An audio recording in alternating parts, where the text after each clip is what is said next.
Assalamualaikum warahmatullahi wabarakatuh. Di sini saya Khofifah Anggraini akan mengerjakan sebuah tugas UTS, yaitu membuat video presentasi tentang macam-macam metode mengajar. Macam-macam metode mengajar. Setiap penyajian materi, guru dapat menggunakan metode mengajar secara bervariasi, di mana metode mengajar dikenal dalam beberapa jenis, yaitu ada metode ceramah. Metode ceramah sendiri merupakan metode dengan pemberian informasi, tetapi ada batasan tertentu yang justru terdapat dalam ingatan, yaitu perhatian dan motivasi siswa. Metode ceramah ini sering digunakan dalam setiap penyajian materi, dan metode ini termasuk metode yang paling umum digunakan oleh guru-guru dari tingkat pendidikan yang paling rendah hingga tingkat pendidikan yang paling tinggi. Selanjutnya, metode diskusi.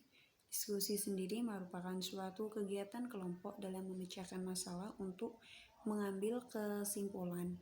Menurut M. Bashiruddin Usman, adalah suatu cara mempelajari materi pelajaran dengan memperdebatkan masalah yang timbul dan saling mengadu argumentasi secara rasional dan objektif. Ada metode pemberian tugas. Metode pemberian tugas sering disebut sebagai metode pekerjaan rumah, yaitu metode di mana siswa diberi tugas khusus di luar jam pelajaran. Dan selanjutnya, metode demonstrasi. Metode demonstrasi adalah salah satu metode pembelajaran dari berbagai metode pembelajaran yang digunakan oleh guru dalam proses belajar mengajar. Metode ini dilakukan dengan cara berdemonstrasi atau memperagakan materi pelajaran di depan kelas. Metode pembelajaran tanya jawab. Metode tanya jawab adalah metode mengajar yang memungkinkan terjadinya komunikasi langsung yang bersifat two-way traffic, sebab pada saat yang sama terjadi dialog antara guru dan siswa. Guru bertanya, siswa menjawab, atau siswa bertanya, guru menjawab. Dalam komunikasi ini terlihat adanya hubungan timbal balik secara langsung antara guru dan siswa. Selanjutnya ada metode pembelajaran eksperimen. Metode eksperimen adalah cara penyajian pelajaran di mana siswa melakukan percobaan dengan mengalami dan membuktikan sendiri sesuatu yang dipelajari. Metode karya wisata. Metode karya wisata adalah suatu metode mengajar yang dirancang terlebih dahulu oleh pendidik dan diharapkan siswa membuat laporan dan didiskusikan bersama dengan peserta didik yang lain, serta didampingi oleh pendidik yang kemudian dibukukan. Selanjutnya, terakhir, metode latihan keterampilan. Metode ini merupakan sebuah metode mengajar di mana peserta didik diajak ke tempat latihan keterampilan untuk mengambil bagaimana cara membuat sesuatu dan cara menggunakannya. Kelebihan dan kekurangan. Metode ceramah, kelebihannya yaitu guru mudah menguasai situasi dan kondisi kelas, guru mudah menerangkan bahan-bahan pelajaran berkuantitas banyak, dan yang terakhir tergolong mudah dalam pelaksanaan. Kekurangannya menjadi peserta didik menjadi pasif, mengandung daya kritis kepada peserta didik, membosankan bila terlalu lama. Selanjutnya, metode diskusi. Kelebihannya yaitu anak didik sadar bahwa masalah mampu dipecahkan dengan banyak cara. Membuat peserta didik dengan saling berdiskusi dan mengemukakan pendapat mampu mendapatkan keputusan yang terbaik. Membiasakan peserta didik bersikap toleransi. Kekurangannya, yang pertama, informasi yang didapat peserta didik terbatas, hanya dapat dikuasai oleh anak didik yang suka berbicara, dan yang terakhir memerlukan pendekatan yang lebih formal. Selanjutnya, metode demonstrasi. Kelebihannya, yang pertama, mudah dalam bermacam-macam jenis penjelasan, anak didik terbantu dalam memahami secara jelas suatu proses.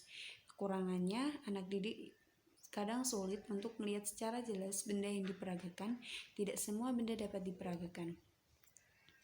Metode pemberian tugas. Kelebihannya, merangsang siswa dalam melaksanakan aktivitas belajar, baik individu maupun kelompok, dapat mengembangkan kemandirian, membina tanggung jawab dan disiplin siswa. Kekurangannya, sulit dikontrol, khusus tugas kelompok yang aktif siswa tertentu, sulit memberikan tugas yang sesuai perbedaan individu. Selanjutnya, metode pembelajaran tanya jawab. Yang pertama, pertanyaan dapat menarik dan memusatkan perhatian siswa, merangsang siswa untuk melatih dan mengembangkan daya pikir termasuk daya ingatan, mengembangkan keberanian dan keterampilan siswa dalam menjawab dan mengemukakan pendapat.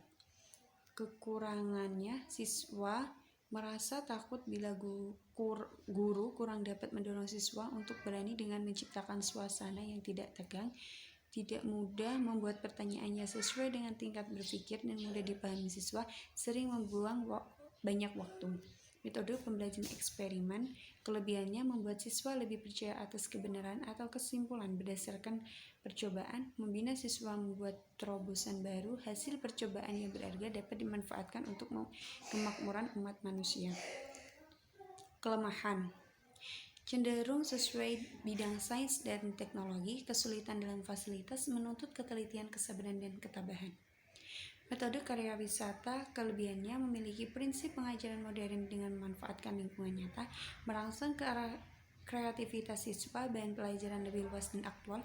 Kekurangan, kurangnya fasilitas, perlu perencanaan yang matang, perlu koordinasi agar tidak tumpah tindih waktu. Lanjutnya yaitu yang terakhir, metode latihan keterampilan. Kelebihannya, peserta didik dapat memperoleh keterampilan atau kecakapan motorik, misalnya menulis, melafalkan huruf, membuat dan menggunakan sesuatu. Peserta didik biasa mendapatkan kecakapan mental seperti perkalian penjumlahan, tanda-tanda simbol, dan oleh rasa. Dapat membentuk kebiasaan, menambah kecepatan dan ketepatan dalam melakukan sesuatu. Kekurangannya dapat menghambat inisiatif dan bakat anak didik disebabkan mereka diajak jauh dari pengertian dan diatur untuk menyesuaikan pada sebuah keadaan. Dan yang kedua, mengakibatkan penyesuaian statis terhadap suatu lingkungan, aktivitasnya monoton dan membuat bosan anak didik. Baik, terima kasih. Mungkin itu saja yang bisa saya sampaikan dari presentasinya. Kurang lebihnya mohon maaf. Wassalamualaikum warahmatullahi wabarakatuh.